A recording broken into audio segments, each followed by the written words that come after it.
Just before her mother's life-saving surgery, the hospital account displayed a message as cold as a knife cutting through flesh. Insufficient funds. While Margaret Bennett lay motionless behind a white curtain, her 3 children stood outside in the hallway. None of them dared look into the eyes of the youngest daughter, the one who had just discovered that every dollar meant for their mother's treatment had vanished. A mother who trusted the wrong people. Margaret Bennett was 72 years old and had spent her entire life living for her children. After her husband passed away, she sold her small store, divided the money among her children so they could build their futures, and quietly lived alone in an old house on the outskirts of town. Only Clara, her youngest daughter, visited regularly. She cooked porridge, changed medications, drove her mother to medical appointments, and quietly saved every penny for the upcoming heart surgery. To wealthy people, the amount might not have seemed significant. To Clara, it represented her entire youth. It was the late-night shifts, the rushed dinners, and the countless times she refused to buy herself a new coat just so her mother's medical account could hold a little more hope. The doctors said that if the surgery happened in time, Margaret still had a chance to live for many more years. And Clara believed that even though her family had grown distant, they would never turn their backs on their mother's life. She was wrong. That evening, the entire family gathered at Margaret's house. Richard, the oldest son, wore an expensive suit. Vanessa, the middle daughter, barely looked up from her phone. Daniel, the youngest son, kept talking about his business debts. Clara placed the hospital documents on the table. She told them their mother would be admitted the next day. The money was already secured in the medical care account. Nobody was allowed to touch it. The room fell silent for a few seconds. Then Richard smiled. A smile that sent a chill down Clara's spine. He said that their mother's money was family money. If it was all spent on a surgery that might not even succeed, wasn't that a waste? Vanessa lowered her eyes but offered no objection. Daniel quietly claimed that he had only borrowed part of it and would repay everything once his project succeeded. Clara shot to her feet. She asked them what they had done. No one answered. The truth inside an empty account. The next morning at the hospital, Clara handed her payment card to the cashier. She still believed there had to be some misunderstanding, but when the screen appeared, she felt as though her heart had fallen onto the cold, tiled floor. The account was almost empty. The money for her mother's treatment had been withdrawn in 3 separate transactions. One transfer had gone into Daniel's company account. One had paid off Richard's loan. Another had been sent to Vanessa under the description of family expenses. Clara did not cry immediately. Some pain is so overwhelming that even tears refuse to move. She walked back into the hallway. Her siblings had arrived, yet none of them asked how their mother was doing.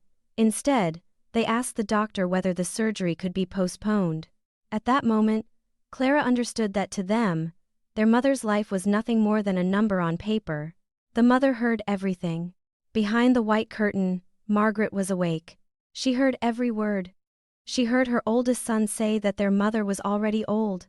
She heard her daughter insist that Clara was overreacting. She heard her youngest son say that if their mother truly loved him, she would understand. Her eyes slowly opened, clouded by age yet painfully clear. She did not call for Richard. She did not call for Vanessa. She did not call for Daniel. She called only for Clara. Her frail hand reached for her youngest daughter's hand. The touch was gentle, but it was enough to shatter Clara's composure. Margaret whispered, "I'm sorry. I raised all of you with everything I had, yet I allowed you to carry the heaviest pain of all." Clara shook her head. She told her mother not to apologize. The person who should feel ashamed was not her. That afternoon, Clara called the family's attorney. What nobody knew was that before her condition worsened, Margaret had signed legal documents granting medical and financial authority to a trusted representative. The person chosen was not Richard, Vanessa, or Daniel. It was Clara. When the attorney entered the hospital waiting room, Richard was still loudly demanding decision-making authority because he was the oldest son. The attorney calmly placed a folder on the table. He announced that from that moment forward, every withdrawal from Margaret Bennett's medical account would be investigated. If there were signs of financial exploitation against an elderly person, the case would be referred to the authorities. Vanessa turned pale. Daniel trembled as he insisted he had only borrowed the money. Richard slammed his hand onto the table, but his voice no longer sounded confident. Clara looked at each of them. She did not scream. She did not curse. She did not cry. She simply said, "You did not steal money, you stole our mother's time to live." The entire hallway fell silent. The surgery moved forward after the hospital agreed to temporary assistance, and Clara signed a financial commitment after selling the only car she owned. An elderly neighbor of Margaret's, after hearing what had happened, stepped forward to help as well. The operation lasted for hours. In the waiting room, Clara sat alone.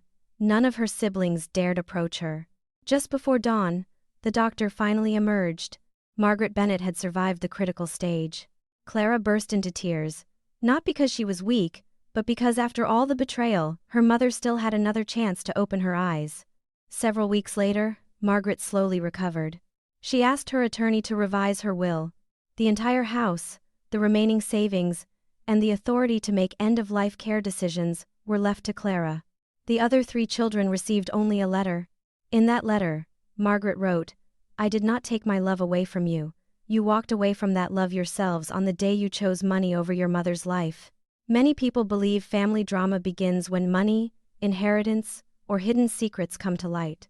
But in this story, the true tragedy began the moment children started treating their mother's sacrifices as something they were entitled to. This is not just another family drama Reddit stories narrative. This is a Reddit family drama story about greed, betrayal, and the painful price paid when blood relations no longer mean love. In dramatic storytelling, the villain is not always a stranger.